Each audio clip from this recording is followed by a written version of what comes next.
Bonjour et bienvenue dans cette nouvelle émission, le puzzle de la vérité. Alors aujourd'hui, je fais revenir quelqu'un qui est déjà venu deux fois et qui va continuer de raconter une histoire pas comme les autres. Est-ce que Bernard, il est là? Oui, Je suis là. Bonsoir Christophe. bonsoir Bernard. Bon Je suis- Bernard, tu as la parole déjà pour rappeler un petit peu les deux Oui, rendez-vous qu'on a déjà eus, déjà, pour faire une sorte de petite synthèse, d'accord? je fais un rappel rapide des deux épisodes précédents. Dans le premier épisode, j'avais compté les difficultés que rencontrait un responsable de lieu de vie qui est soupçonné depuis 2015 en fait. On est en 2022. Donc, soupçonné de maltraitance sans qu'aucun élément sûr soit apporté. La Ouais, preuve est que une année d'enquête préliminaire qui s'est poursuivie ensuite par 2 années d'enquête dite judiciaire n'ont à ce jour strictement rien donné. d'accord, d'accord, C'est un d'accord, lieu de vie qui fonctionnait très bien, que je connais moi en tant qu'ancien responsable de l'aide sociale à l'enfance de Saône-et-Loire. Je le connais depuis une vingtaine d'années. d'accord. J'y suis allé moult fois. Je connais la plupart des enfants qui y étaient. Je n'ai jamais observé quelque chose qui puisse ressembler à de la maltraitance. C'est D'accord. juste un règlement de compte infâme. Euh, bon, c'est une histoire un peu compliquée, mais chacun peut s'y reporter. D'accord. Dans le second épisode, j'ai parlé de ce qui était fait pour me faire taire, pour nous faire taire, le responsable du lieu de vie qui s'appelle Jean-Claude Rossi et moi-même, pour nous faire fermer notre gueule en tant que lanceur d'alerte. Et je rappelais que j'ai été condamné, pas définitivement, puisque j'ai porté l'affaire devant la Cour de cassation. Et j'ai été condamné 2 fois. Une fois parce que j'aurais diffamé et dénoncé calomnieusement une pauvre gendarme, Hmm. en apportant des tas d'éléments d'ailleurs objectifs qui ne pouvaient que démontrer ma bonne foi. Idem pour mon copain sur ce plan-là. Et ensuite, j'ai été poursuivi parce que j'ai osé dire à un ancien agent de mon service, que je connais depuis 30 ans, avec qui donc je peux utiliser un vocabulaire assez familier sans que ça ait quoi que ce soit d'extraordinaire, qu'elle avait fait une attestation que j'avais qualifiée de fumeuse, de merdique et de merdeuse. Mais bon, c'était dans un ensemble où je lui faisais rappeler simplement qu'elle était juste un petit caillou dans une chaîne de causalité et que ce petit caillou avait entraîné une catastrophe. D'accord. Et je lui rappelais qu'il y a 25 ans, elle avait déjà fait une petite erreur qui avait eu des conséquences assez extraordinaires pour moi, puisque ça s'est traduit par 9 ans et demi de harcèlement moral au conseil. Ça s'appelait le conseil général à cette époque-là, ça s'appelle maintenant le conseil départemental de Saône-et-Loire. Et c'est quand même assez extraordinaire parce qu'à 25 ans de distance, voilà que le conseil départemental de Saône-et-Loire me harcèle maintenant en tant que retraité et me raquette, parce que ce n'est pas autre chose que du racket. Je suis saisi à l'heure actuelle, mais on me laisse 610 euros par mois pour vivre. C'est une situation qui m'est d'autant plus insupportable que ça me rappelle ce que j'ai subi indûment il y a un quart de siècle. Alors, mais là, Je suis, alors voilà, pour que les le gens conseil, comprennent, oui, pour que les gens comprennent, Bernard, ils t'ont saisi, ils t'ont saisi ta retraite alors. oui, Ils Mais m'ont elle est ils m'ont motivée. saisi toutes mes économies, et ils me saisissent les 2 tiers de ce que je touche par mois. Voilà, Et c'est attaché à une condamnation que tu as eue? c'est attaché à une condamnation en appel, mais cette condamnation en appel est applicable. Si tu veux, ce n'est pas anormal, mais ce qui est anormal, en revanche, c'est que lorsque je me suis adressé à la Cour d'appel, donc en disant que je demandais la saisine de la Cour de cassation, la Cour d'appel n'a transmis le dossier à la Cour de cassation que 7 mois plus tard. D'accord. Ce qui veut dire que si la Cour d'appel de Dijon avait fait les choses à temps, mon affaire serait examinée à l'heure actuelle par la Cour de cassation. D'accord, d'accord. Je peux le dire avec sûreté, dans la mesure où une affaire parallèle qui nous touche, mon ami, donc le responsable du lieu de vie, M. Rossi, et moi-même, dans l'affaire d'une gendarme que nous aurions diffamée, cette affaire est traitée en ce moment par la Cour de cassation. Voilà. Donc là, je vais donc être saisi durant des mois tant que je n'aurai pas, tant que ma dette qui fait de plus de 14 000 euros ne sera pas épongée. D'accord, d'accord. Ça ne me met pas, je ne mourrai pas de faim, j'aurai toujours de quoi bouffer, mais c'est une situation qui est en tout point scandaleuse. Et pour le conseil départemental de Saône-et-Loire, c'est un petit peu du comique de répétition à 25 ans de distance. Parce qu'il y a 25 ans, non seulement on m'a foutu au placard, mais on m'a supprimé toutes mes primes, on m'a supprimé la voiture de fonction qu'on appelait alors voiture de service pour ne pas payer les taxes afférentes à la caisse d'assurance sociale. Hein, tu as une manière de parler. Je me suis retrouvé endetté du jour au lendemain. Endetté du jour au lendemain. Moi qui signais tous les jours des tas d'aides financières aux familles du département qui avaient des difficultés à élever leurs enfants, je me suis retrouvé sur la paille pendant très longtemps, jusqu'à ce que je récupère ce que me devait le département. Mais je me suis retrouvé sur la paille pendant 2 ans et demi. Voilà.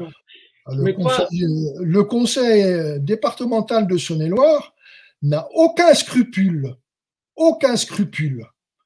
alors qu'il m'a diffamé, mis au placard, sanctionné de mesures complètement iniques qui ont été annulées par le tribunal administratif de Dijon.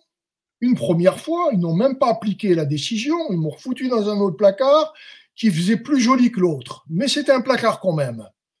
Donc, il a fallu que je me batte pendant 4 ans et demi pour être rétabli dans mes fonctions. Et maintenant, on vient m'emmerder, me mettre sur la paille, alors que je n'ai fait que dire la vérité sous une forme familière, mais ce n'était jamais que la vérité. L'attestation qu'a établie l'agent, c'est une attestation qui ne tient pas la route. Et si l'on avait voulu vérifier cela, il suffisait de se tourner vers les archives départementales qui elles-mêmes dépendent du département pour vérifier si oui ou non je disais une bêtise en disant que l'attestation qui avait été faite était une attestation bidon. Voilà. C'est une attestation bidon qui n'a pas été faite d'ailleurs dans de mauvaises intentions. C'est juste le résultat de la manière de travailler qu'on a eu à l'ASE. Un centre équestre est devenu au cours des années effectivement un lieu de vie, mais au moment où où on parlait de ce lieu, on l'a qualifié de lieu de vie, alors que ce n'était qu'un centre équestre. Et ça a eu des conséquences dans une chaîne de causalité, hein, c'est juste un petit détail.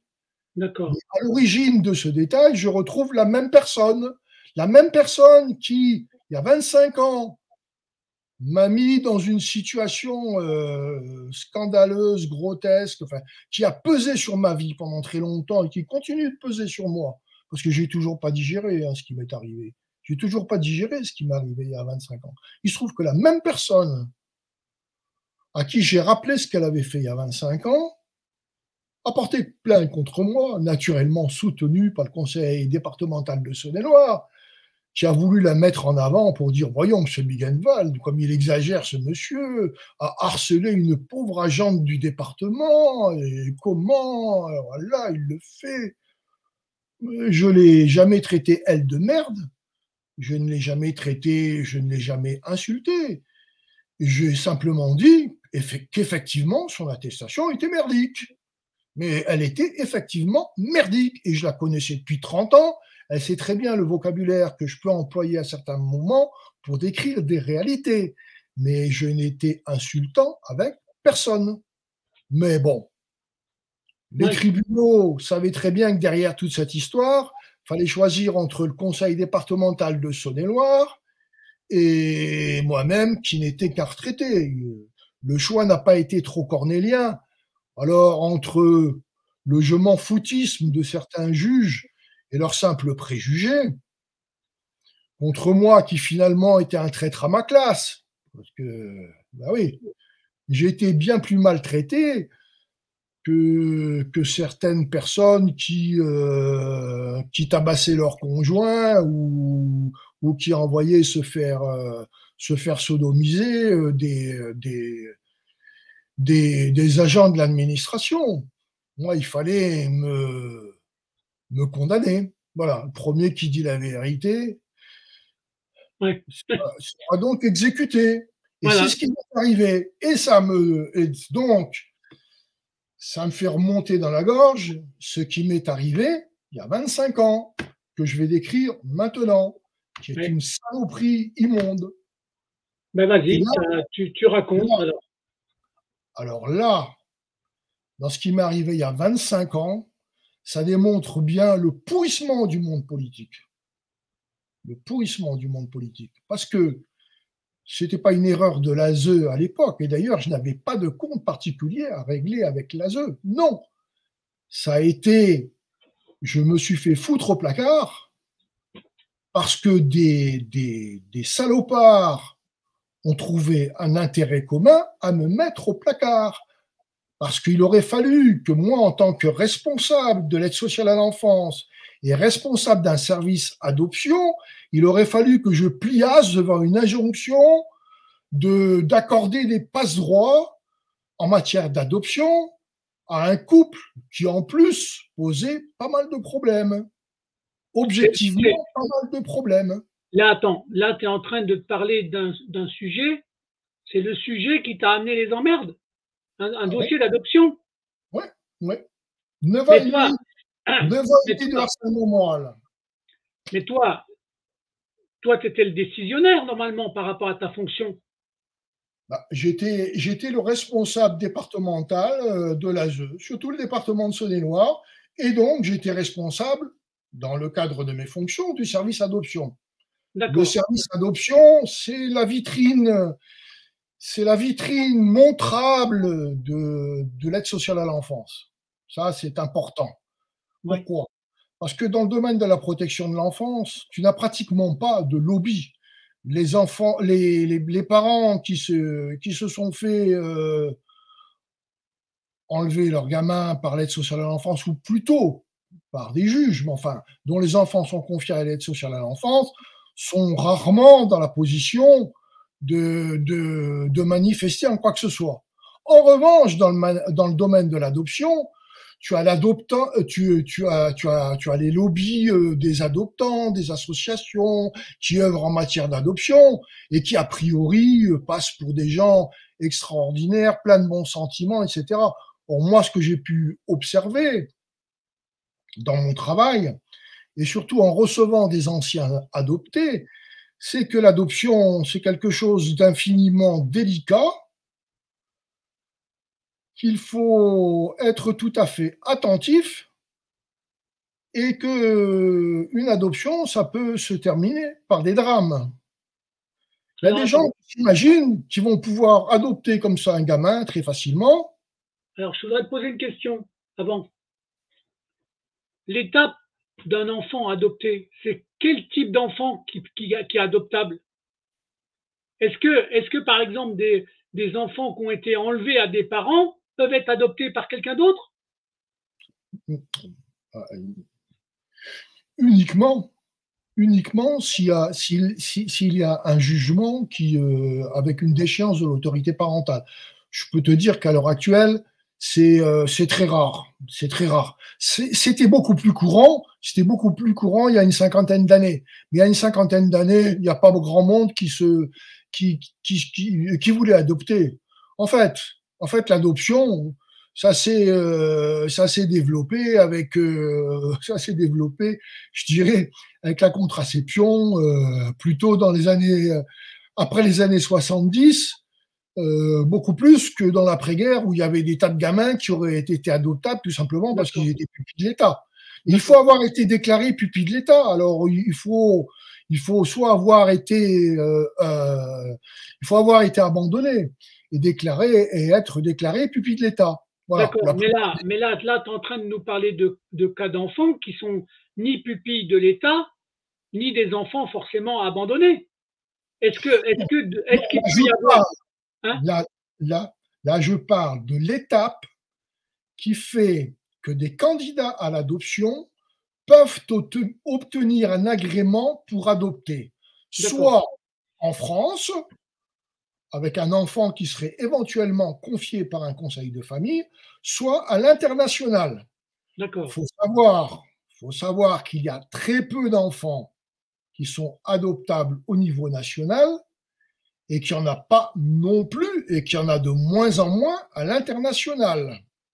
d'accord, Mais à l'international, il y a 20 ans, on n'hésitait pas à beaucoup de magouilles pour se procurer un enfant. Et je peux te dire, à la louche, ça ne peut pas être autre chose qu'à la louche, parce que ce sont des impressions, des recoupements, etc. Je peux te dire qu'il y a au moins une adoption sur 3 à l'international qui me posait à moi de gros problèmes éthiques. On est en d'accord. train de découvrir maintenant qu'il y a des associations qui ont fait adopter des enfants qui n'étaient pas adoptables, etc., qu'il y a eu des enlèvements. Puis on se rappelle Ouais, l'affaire de l'Arche de Zoé il y a quelques années qui a fait que même Sarkozy est allé se précipiter chez Idriss Déby au Tchad pour lui faire libérer de pauvres gens qui s'étaient procuré une bonne centaine d'enfants du Tchad, soi-disant adoptables, et dont les familles n'avaient même pas compris que leurs enfants allaient partir en Europe pour être adoptés par de bonnes familles de bons blancs.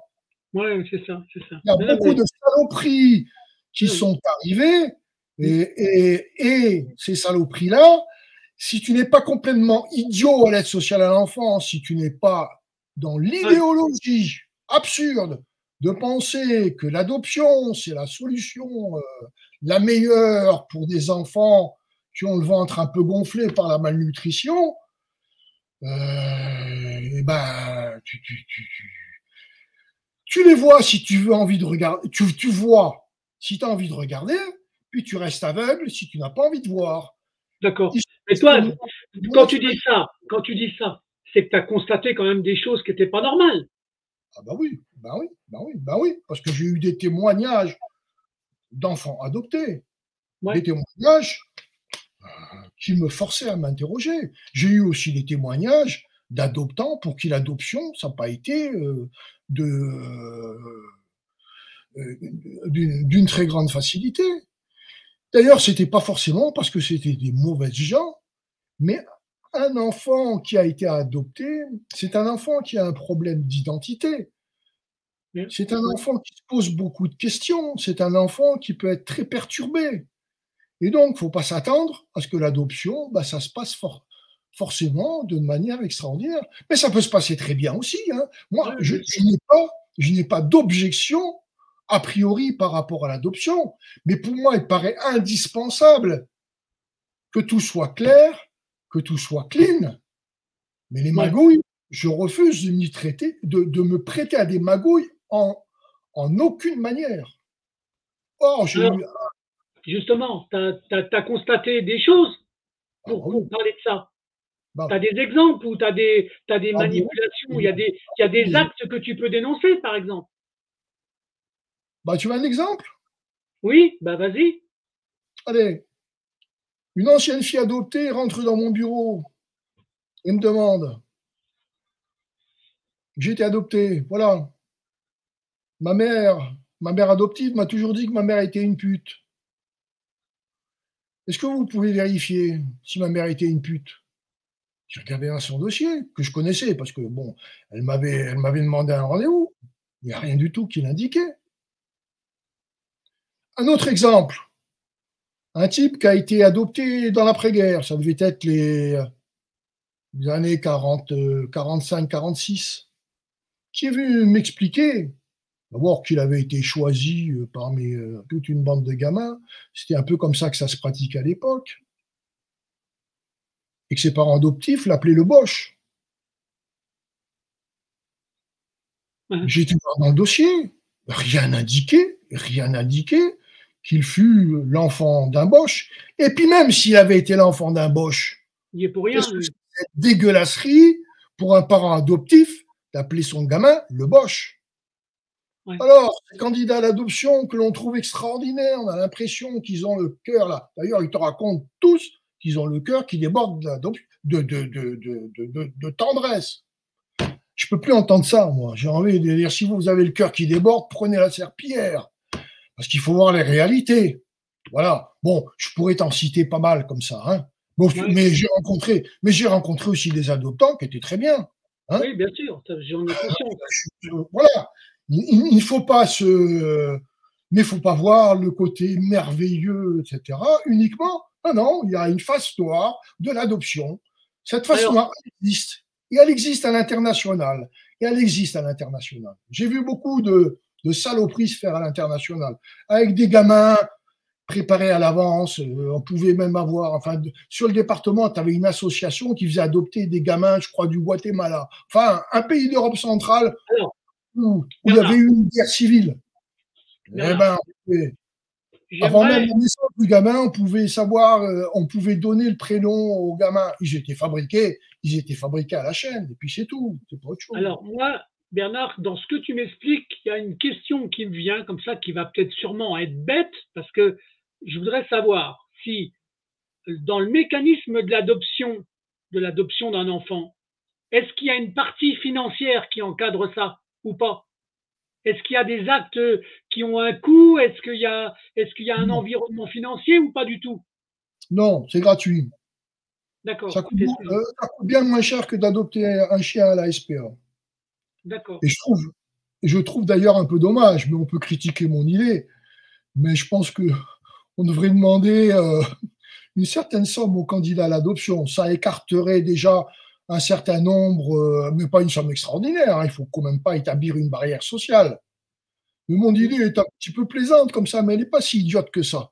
Parce qu'il y a des gens qui veulent, en tout cas, lorsque j'étais en responsabilité, il y a des gens qui voudraient adopter un gamin et qui ne se posent pas plus de questions qu'il s'agissait d'adopter un chien. Ouais. Faut le dire, faut le dire. Est-ce qu'une personne était capable d'adopter plusieurs enfants ou pas? Est-ce qu'ils avaient le droit d'adopter plusieurs? C'est un Il n'y a, seul. il y a aucune limite. Il n'y a aucune limite. Voilà. La seule limite, c'est que l'aide sociale à l'enfance va examiner normalement si tu es en capacité d'adopter ou non plusieurs enfants. Il y a Ah, certains candidats qui s'imaginent qu'adopter 3 enfants d'un coup, ça pose pas spécialement de difficultés. alors que chaque enfant a son histoire, etc. Bon, y a une certaine légèreté de certains candidats à l'adoption qui voient un gamin, bon, il est petit, mais il s'imagine pas que le gamin, il deviendra grand. Si ça se trouve, Oui, dans oui. 18 ans, il pèsera 100 kilos. Voilà, bon, Non, non, mais je sais, bon, moi, j'ai eu des appels téléphoniques, par exemple, d'enfants qui avaient été enlevés sur les îles dans leur jeunesse. Parce qu'il y a eu des enlèvements et pour que ces enfants-là soient adoptables. T'as bon, c'est tout entendu à fait parler de ça? Non? T'as entendu parler de ça? possible, c'est tout à fait possible. Il y a Hein? des trafics à l'international, Ouais. et je dirais même que dans notre belle République française, on a laissé faire des choses sur le territoire de la République, parce Ah que oui, c'est ça. c'est pas Moi, je te normal. parle d'enfants des îles, en fait. Oui, mais enfin, les îles, il y en a beaucoup. Ah oui, Moi, je te parle de Tahiti, tu me parles peut-être de la Martinique. Voilà, oui, je sais Martinique, pas. Guadeloupe, voilà, d'accord. Voilà, non, mais Bien. moi, je te parle, je te donne un exemple, celui de Tahiti. Il y a une pratique coutumière en Polynésie qui est celle de l'enfant femme. Normalement, si tu veux, si une mère a des difficultés ou une famille a élevé un enfant en Polynésie, il y a généralement des gens de sa famille, ou en tout cas qui sont tout proches, qui peuvent s'en occuper. Ça correspondrait grosso modo à ce qu'on appellerait une délégation d'autorité parentale en métropole. Ouais. Mais il y a des tas de métropolitains qui ne se gênent pas pour se lancer là-dedans, sauf que, sauf que les enfants, sauf que les parents qui confient leur enfant dans ce cadre-là, bah, se retrouvent à ne plus jamais voir leurs enfants. Donc tu as une coutume qui est détournée. Ce n'est pas autre chose qu'un détournement de procédure. Ouais, Et tu vois ouais. ces candidats à ça qui te demandent un agrément pour l'adoption. Et quand tu leur expliques, mais tu leur dis, mais vous voulez adopter un enfant FAMU? Mais ce n'est pas la même chose. Vous êtes en train de me demander quelque chose. Vous êtes en train de rouler dans la farine, en fait, des Polynésiens qui ne comprendront même pas ce que vous faites.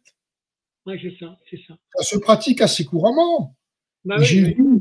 j'ai vu des candidats de Châlons, alors que le ministre de l'Outre-mer, c'était justement le député de Châlons, qui venait sur recommandation donc du ministre de l'Outre-mer me demander à moi que j'examine leur candidature. Je les envoyais paître. Mais c'est pas le genre de truc à faire si tu as envie d'être bien vu. Parce qu'il y a réel. Si on veut te faire, si on veut te faire tourner, passer pour un tordu de responsable administratif qui abuse de son pouvoir, il n'y a rien de tel. J'ai pas eu de problème dans ce cas-là, parce que j'ai su me défendre Ouais. et que j'ai pris langue d'ailleurs j'ai essayé de prendre langue avec mon collègue de l'aide sociale à l'enfance de Polynésie, qui n'a jamais été foutu de me répondre sur le sujet, il ne pouvait pas me répondre. Enfin, Ouais. bon, services sociaux de Polynésie qui se posent pas trop de questions. Voilà, c'est un exemple parmi d'autres. Mais enfin,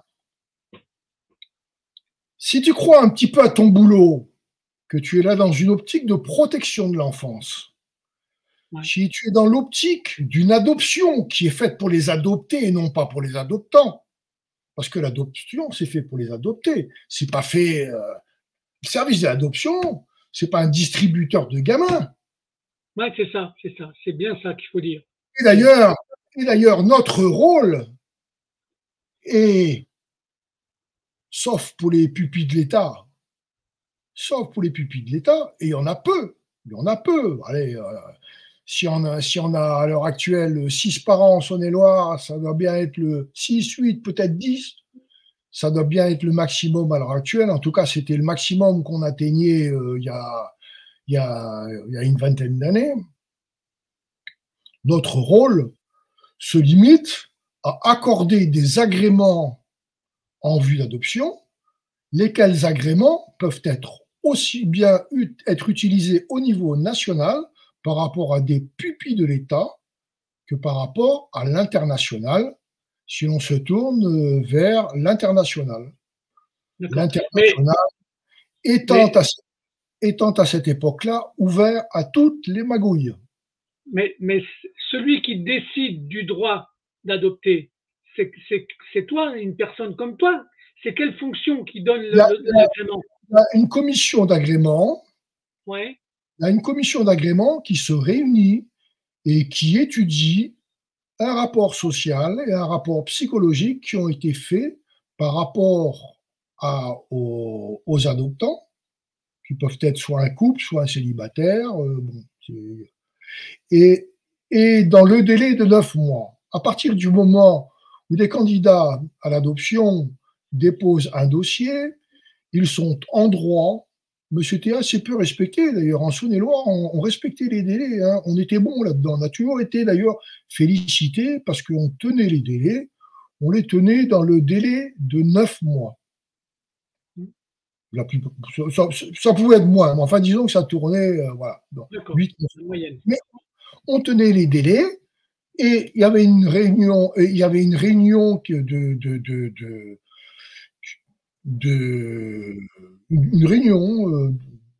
ça s'appelait la réunion d'agrément en vue d'adoption, qui se tenait donc dès lors qu'on avait 6-8 dossiers à étudier en même temps.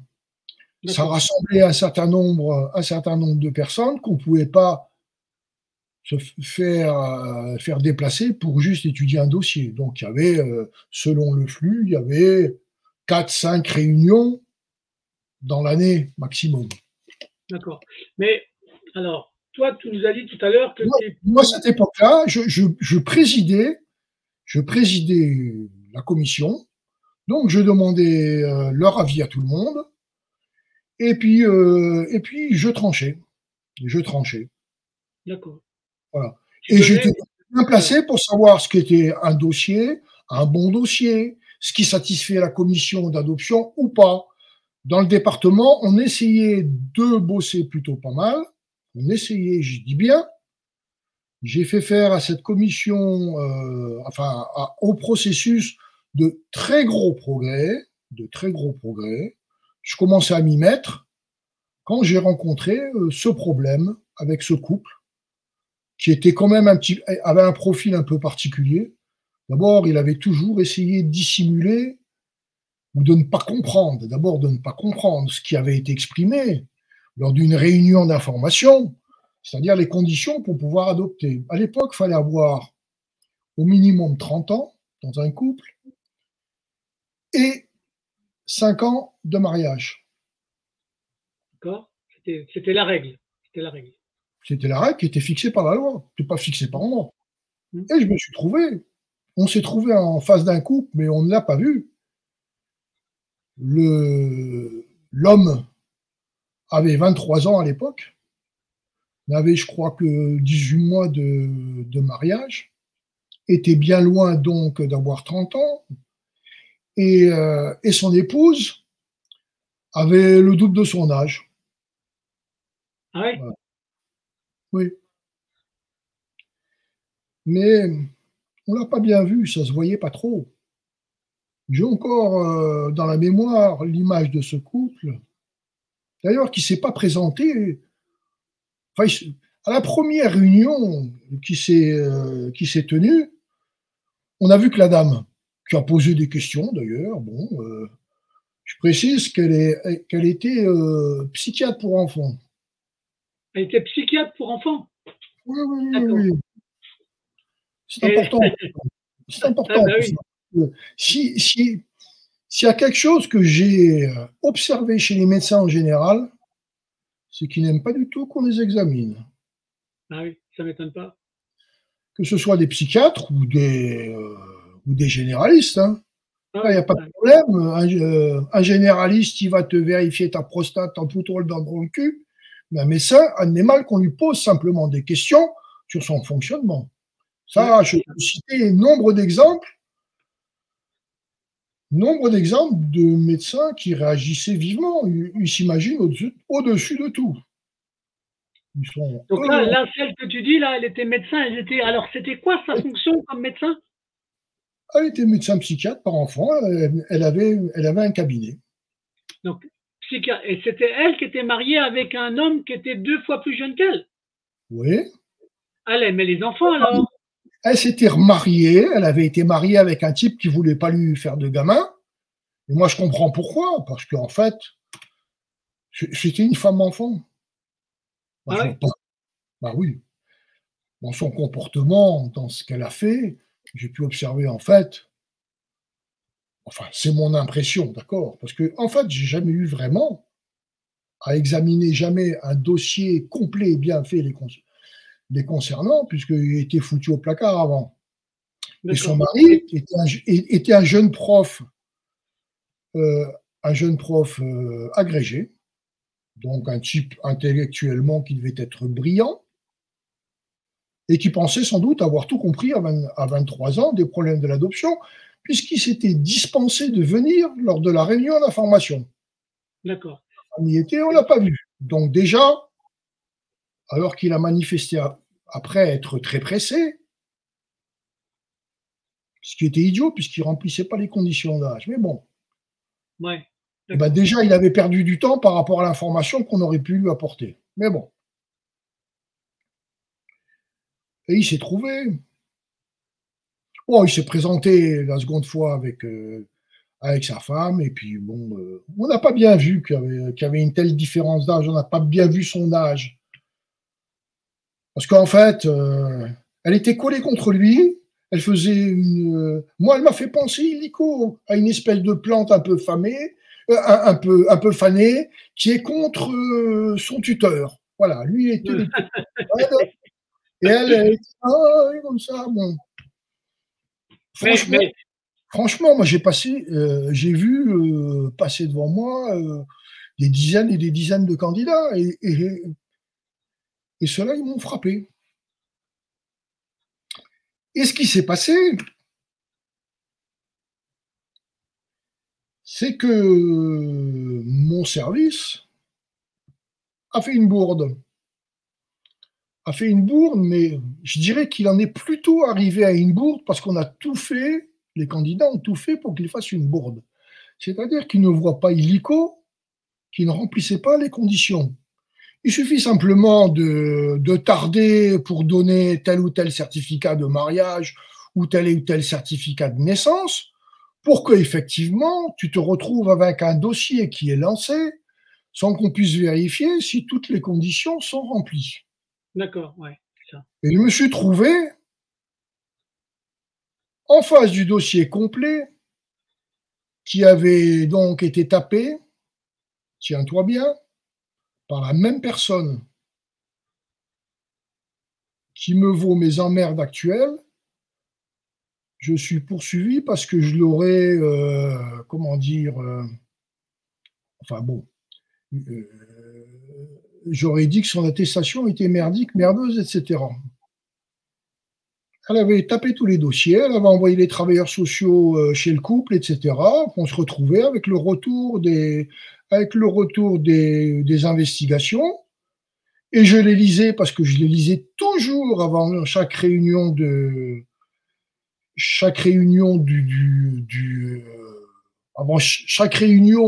qui Oui, accordait ou par agrément d'accord, d'accord, pour ouais, voir si le dossier était complet. Et moi, j'ai vu tout de suite qu'il y avait un BINS qui n'allait pas, il ne remplissait pas les conditions. d'accord.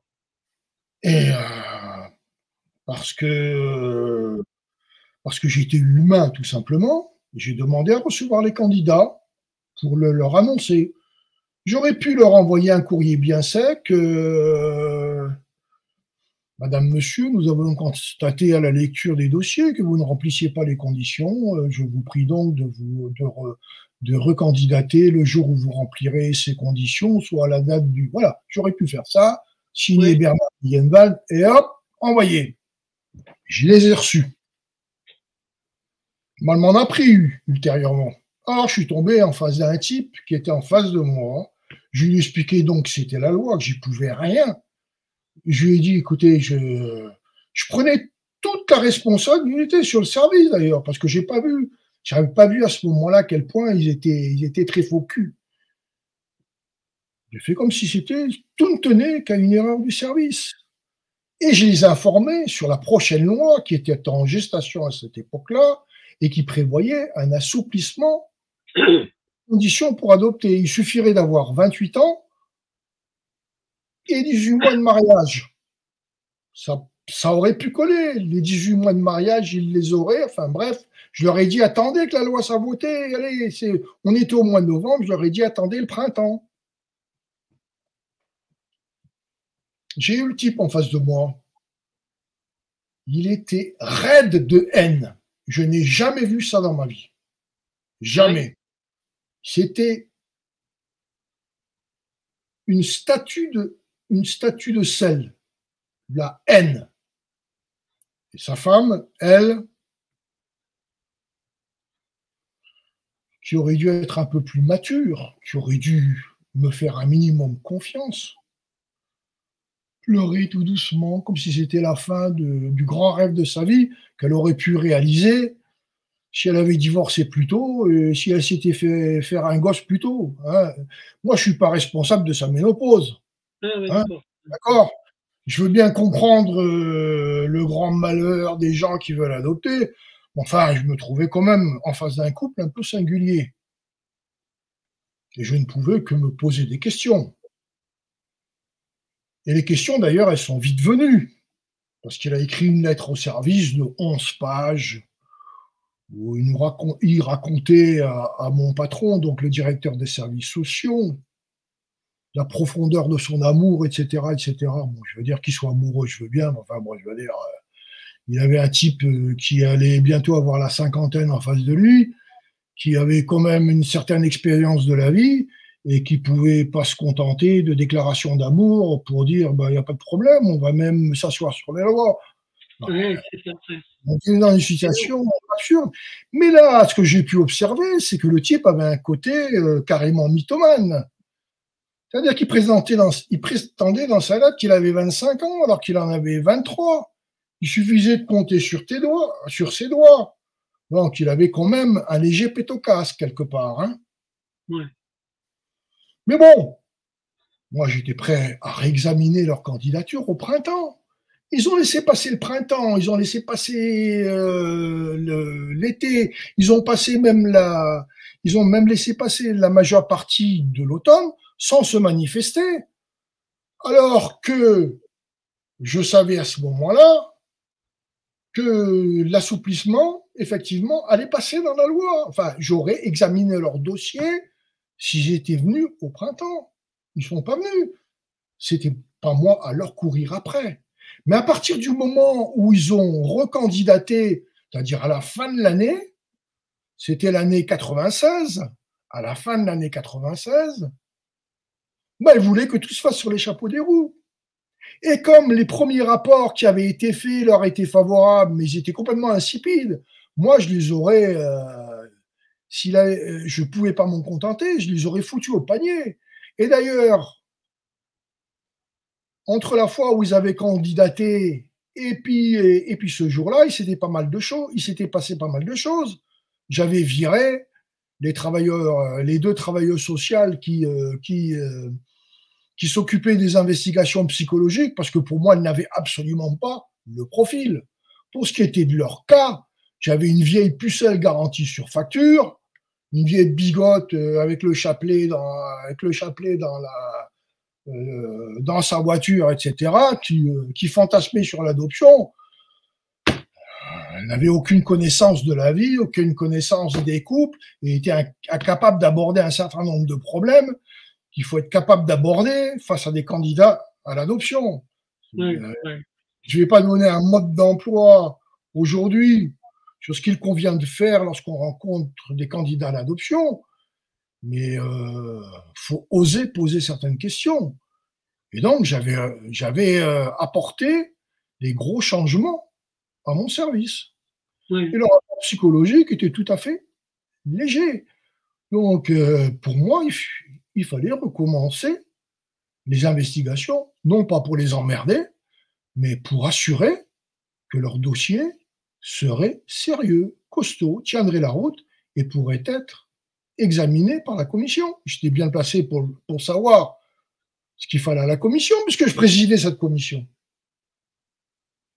Et ces braves gens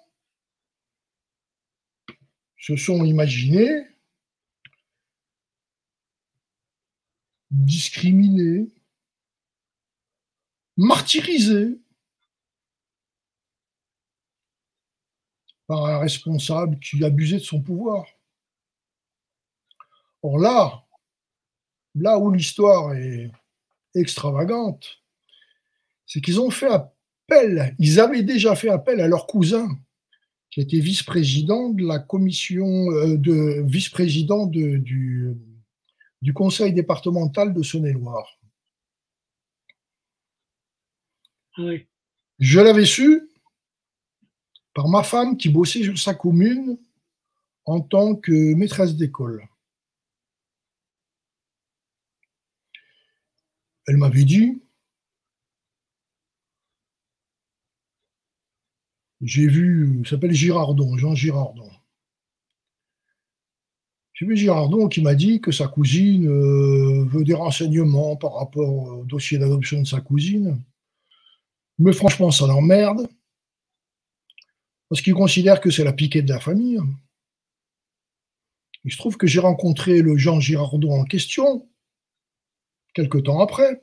Puis je lui ai expliqué. Puis comme il est prof de droit, il a parfaitement compris. Je ne pouvais pas m'asseoir sur la loi. Ça ne dépendait pas de moi, ça dépendait de la loi. Il a parfaitement compris.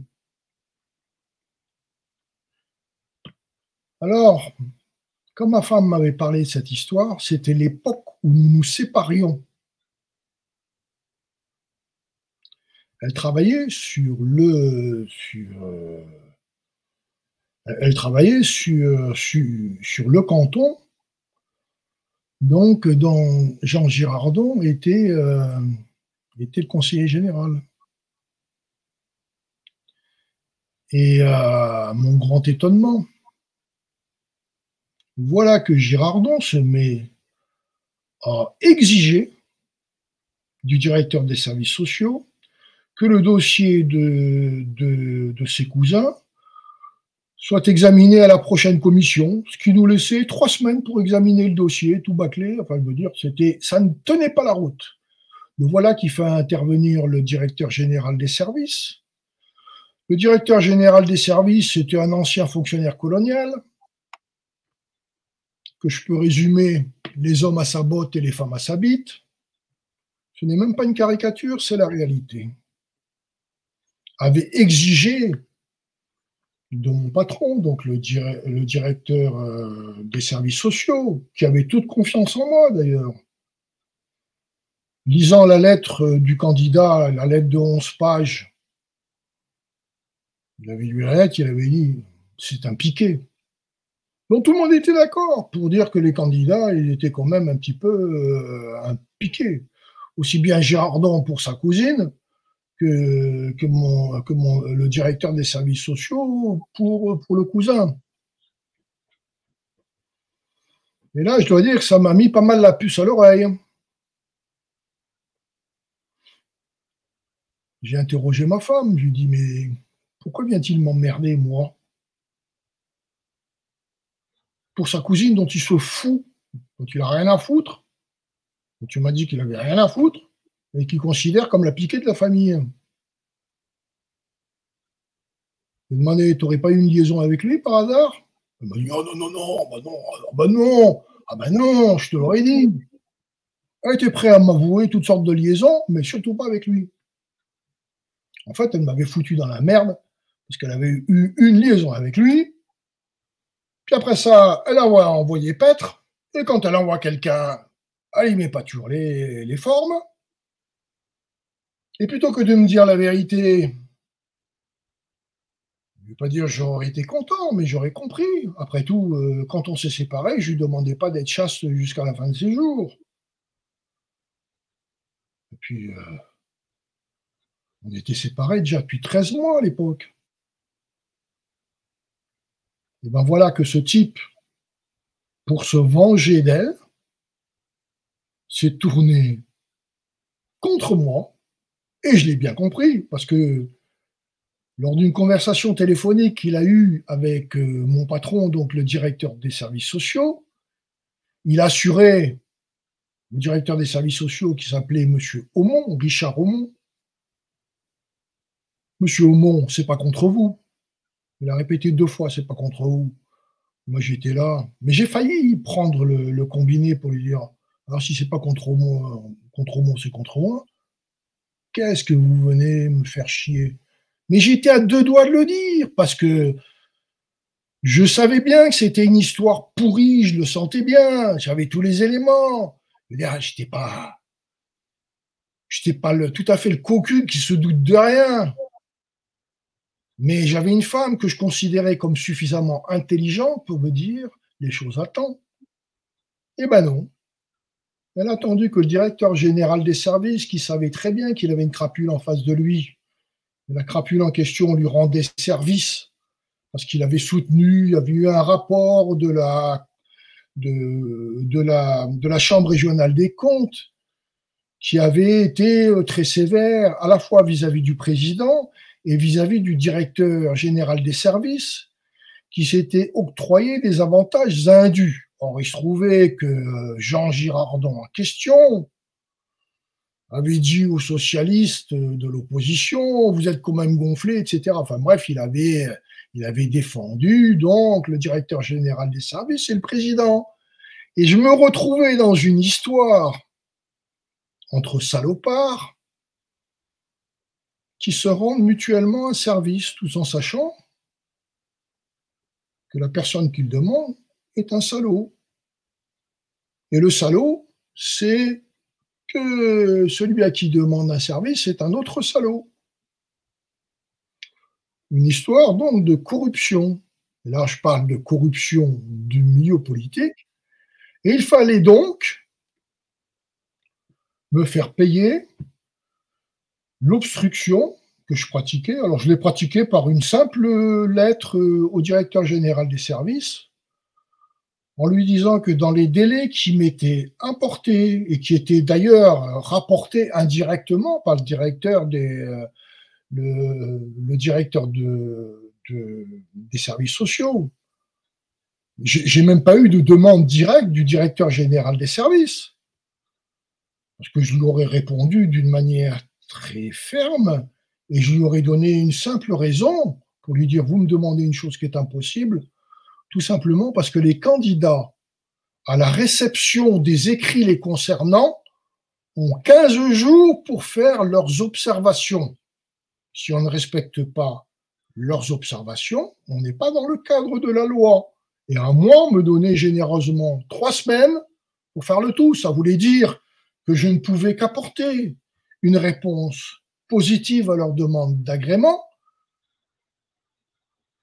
J'avais pas d'autre possibilité. Voilà. Et j'ai dénoncé la chose dans une note vive au directeur général des services. Je peux vous dire que le patron des services sociaux, qui était une couille molle, un type sympathique au demeurant, avec qui j'ai bien bossé pendant 2 ans, qui me considérait d'ailleurs comme son seul adjoint fiable. J'avais de bonnes relations avec lui, mais c'était une couille molle. Voilà. Et il tenait beaucoup à ses petits avantages matériels, etc. Et ils étaient gras. Ils étaient gras. Voilà. Lui jugeait les gens en fonction de leur compte en banque, et il n'y avait rien de plus important que cela. Il était préoccupé par tout à fait autre chose. Hein. Il ne voulait pas perdre sa voiture de fonction qui avait été aussi notée dans le rapport, etc., de la Chambre régionale des comptes. Enfin, bref, il n'en avait rien à foutre de mon éthique professionnelle, pour être clair. Et d'ailleurs, il me disait, Bickenwald, écoutez, il faut céder. Vous savez que les pourris finissent toujours par gagner. Oui, oui. Franchement, on savait très bien de quoi on parlait. Quand il parlait de pourri, il parlait du directeur général des services, dont on savait que 2 agents généraux avaient été embauchés pour pouvoir bosser sur ces différentes demeures dans la région, en Corse, et sur la demeure du président à Paris. Je veux dire, j'étais tombé dans un panier de crabes Oui. et je me trouvais avec donc une femme qui était on n'était pas encore divorcés, on était juste séparés, mon encore épouse, pourrais-je dire, qui était tellement bête que c'est imaginer que moi, n'ayant rien à me reprocher, bah, finalement, il ne m'arriverait rien. Sauf que je me suis trouvé sanctionné de 3 jours de mise à pied et on m'a foutu au placard, isolé dans un service avec lequel je n'avais aucun lien et sans aucune mission sérieuse. J'étais nommé chargé de mission. Enfin, j'étais chargé de mission sans mission.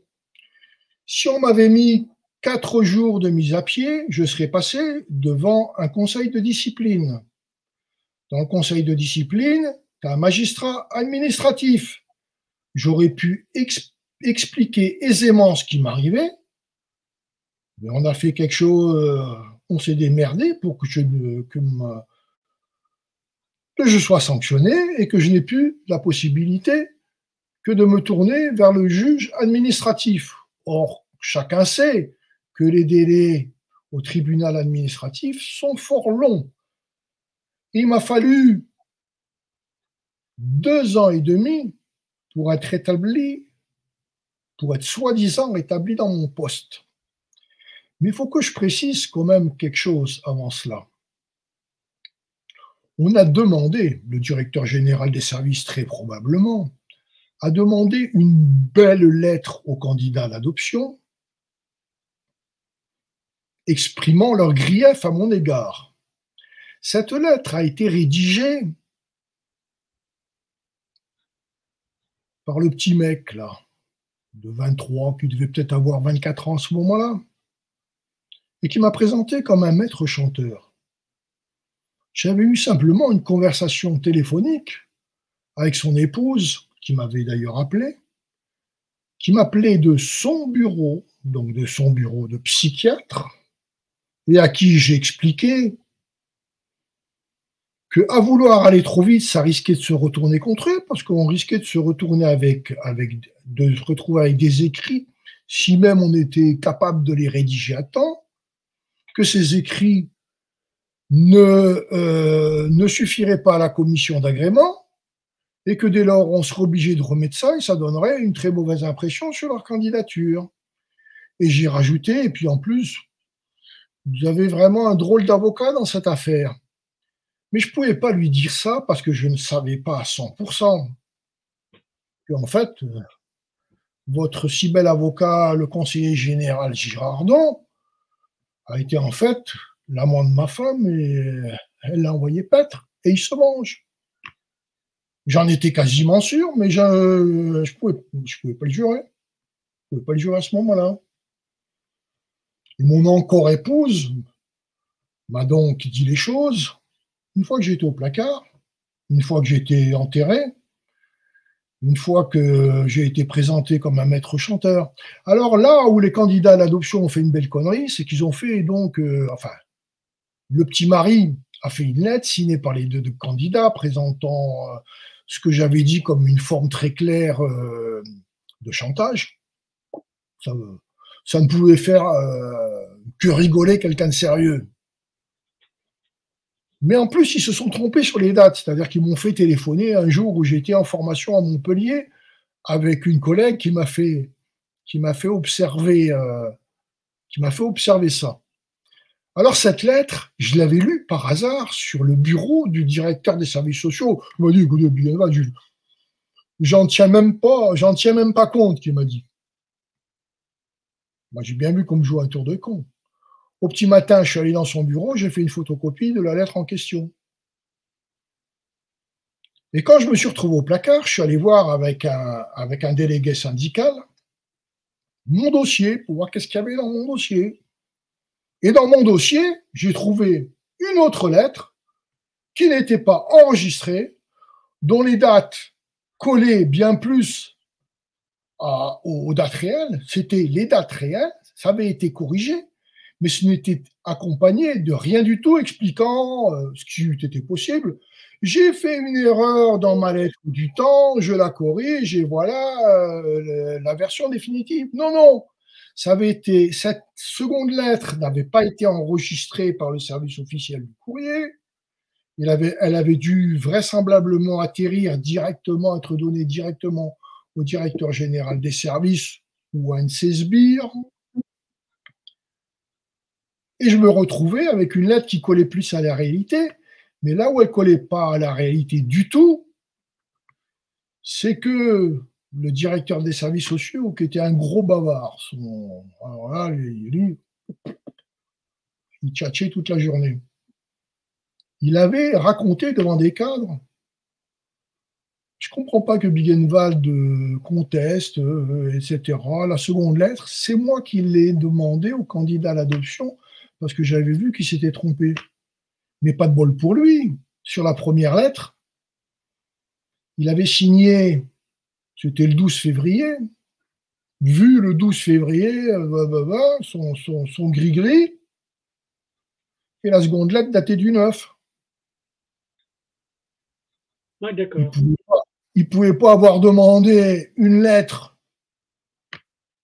le 12, ou au mieux le 13, ou le 14, ou le 15, et obtenir une lettre qui avait donc été antidatée et qui portait la date du 9. Ouais. Alors, je vais expliquer pourquoi c'était important d'avoir cette lettre refaite. Parce que le 10 au matin, je rencontrais le président. Le président ne m'a laissé aucune chance. Il fallait que le dossier soit impeccable, que je puisse pas dire mais qu'est-ce que c'est ce truc de con, j'étais à Montpellier ce jour-là. Non, il fallait qu'il y ait un dossier qui était impeccable. Voilà. Il fallait que le président lui-même croit vraiment que j'étais quelqu'un de pas très recommandable. J'ai été vite fixé par le personnage. J'ai donc trouvé le président Beaumont en face de moi, René Beaumont, qui m'a dit, écoutez, M. Biggenwald, d'abord, il ne me connaissait pas. Hein. La dernière fois que je l'avais rencontré, il m'avait dit bonjour, monsieur le maire. Bon, il ne me situe absolument pas. Il m'a dit, écoutez, M. Biggenwald, j'ai à choisir entre le directeur général des services et vous-même. Je choisis le directeur général des services. Il me dit textuellement, c'est resté gravé dans ma mémoire. Vous voulez remuer la merde ça éclabousse, et remuer la merde, je sais faire aussi. Donc il m'a laissé le choix entre donner ma démission, il s'engageait à me replacer quelque part sur le département, ou à être saqué. Il m'a donné, je crois, 10 ou 15 jours de réflexion. Je lui ai dit d'entrée de jeu, écoutez, j'ai rien à me reprocher dans cette affaire-là, je vais me battre. Il m'a dit, je vous donne quand même 15 jours.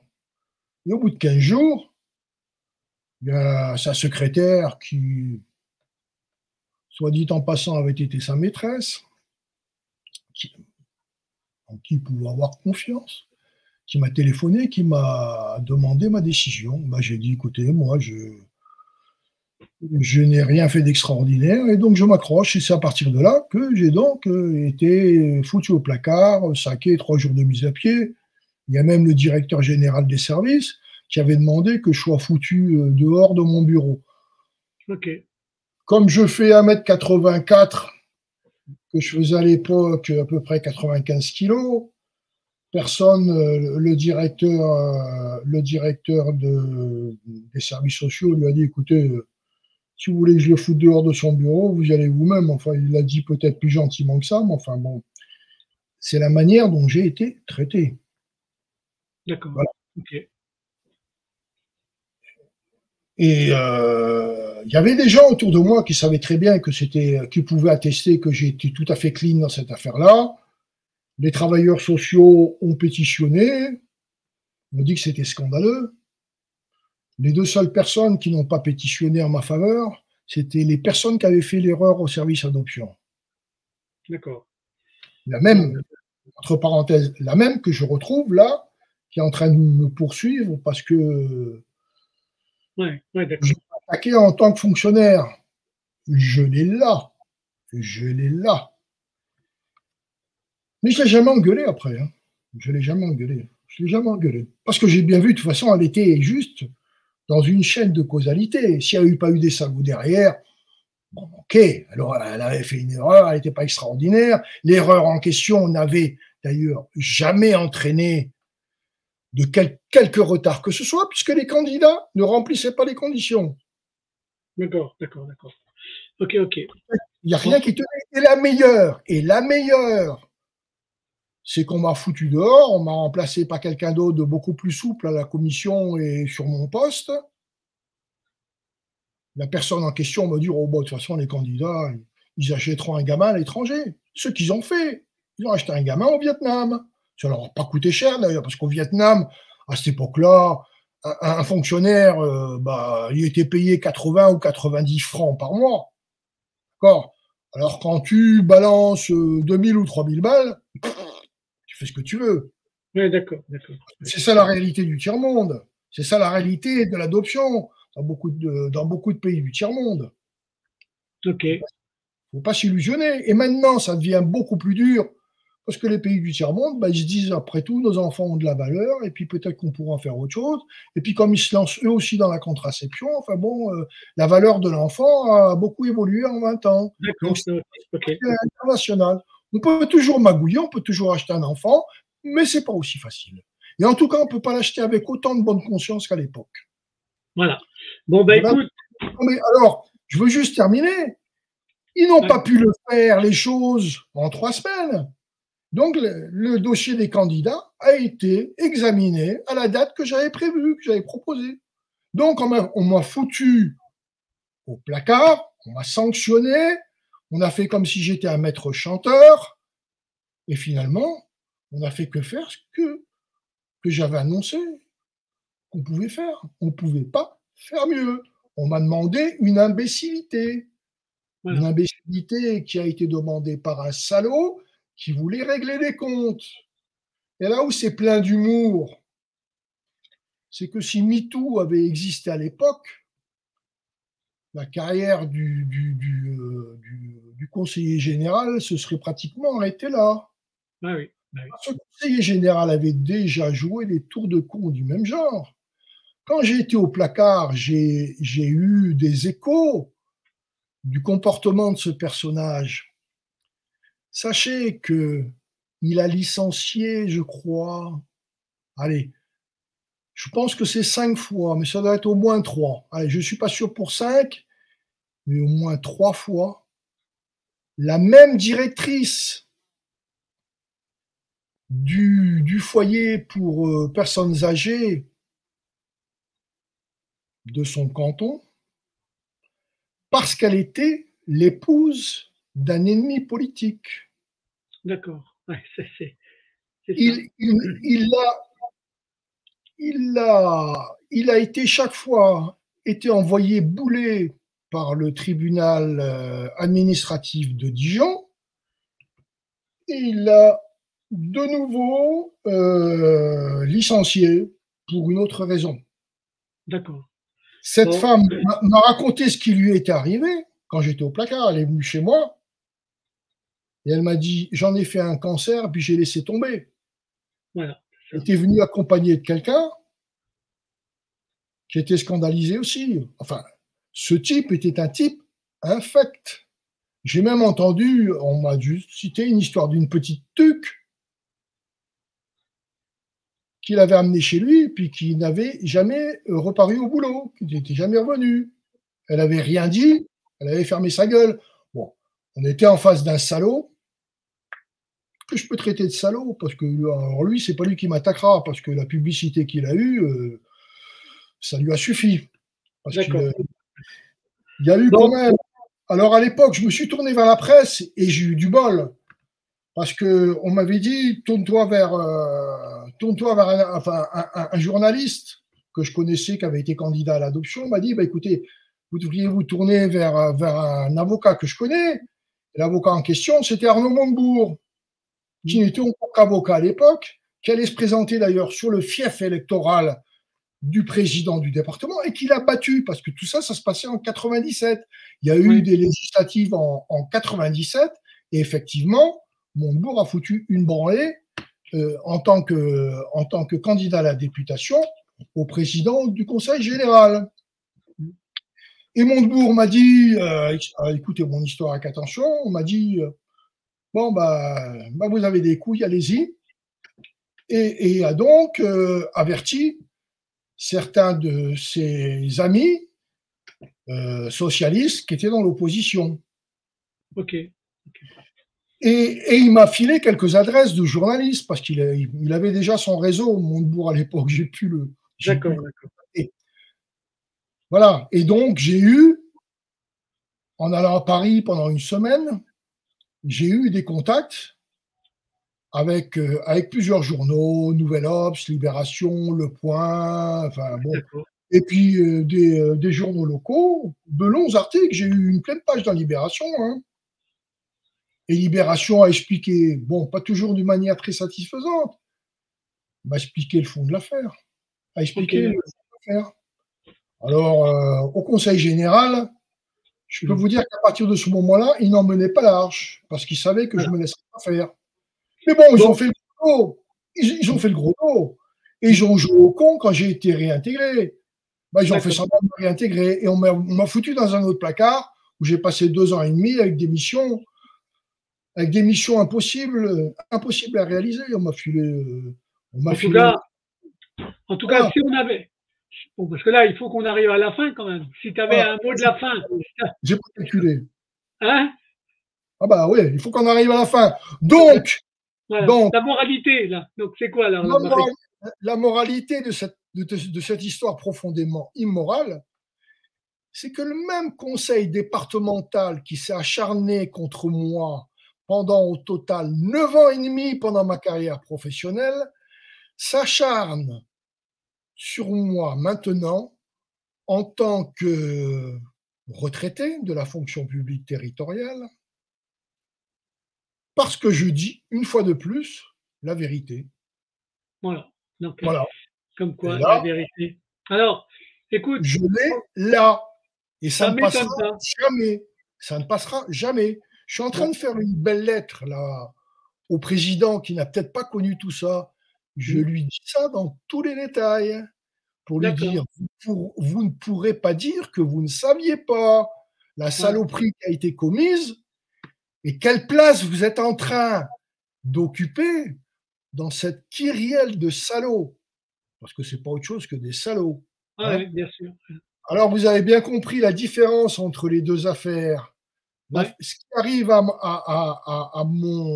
au responsable du LVA, c'est la conséquence d'erreurs de l'aide sociale à l'enfance. Et là, cette affaire qui m'est arrivée il y a un quart de siècle, c'est la conséquence de la corruption du milieu politique. Voilà. Mais avec un point commun, c'est que finalement, on n'en a rien à foutre de la protection de l'enfance. La protection de l'enfance, elle passe largement au second plan lorsqu'il s'agit de protéger ses fesses ou d'obtenir un avantage quelconque. Voilà la morale de toute cette affaire. Ça sera le mot de la fin. En tout cas, Bernard, je te remercie pour ce témoignage-là et peut-être même qu'on aura encore l'occasion d'avoir un autre sujet quand il y aura une évolution sur ton dossier, en fait. D'accord ? Parce que c'est une affaire à épisode. D'accord. Bon. C'est tellement une affaire à épisode que je me demande, vous savez, avec tout ce que j'ai écrit jusqu'à maintenant pour me justifier auprès des tribunaux, de ci, de ça. Mais en même temps, c'est une histoire tellement abracadabrante qu'on a des difficultés à la raconter. Ah, bien sûr. J'ai eu des remarques en disant oui, c'est un peu long à lire, c'est un peu long à regarder, etc. Je le comprends, mais ce sont des histoires qui sont folles. Ah, bien sûr. Voilà. Et là, je résume, parce que j'aurais pu en rajouter.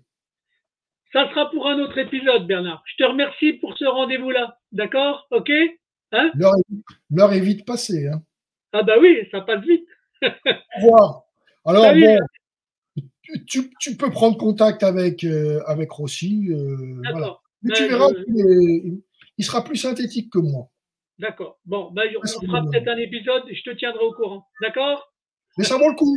C'est un type qui sait s'exprimer. Hein. Ok. Je te salue bien bas. Salut Bernard. À bientôt. Allez. À plus. À bientôt.